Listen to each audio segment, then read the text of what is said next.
كشفت النجمة السورية أصالة نصري عن قرارها الذي اتخذته مع بداية العام الجديد، وهو العودة لفطرتها الأساسية في قول الصراحة بعد فترة طويلة من الهدوء.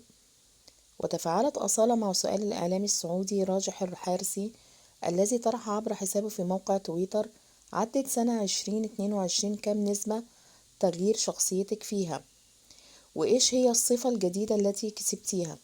وأعادت أصالة التغريدة وكتبت: هي أكيد تغيرت، بس لوين؟ وقديش الأحداث راح تحكم، والجديد راح أرجع لفطرتي برضو، أفعالي الصراحة، هدوئي معصبني.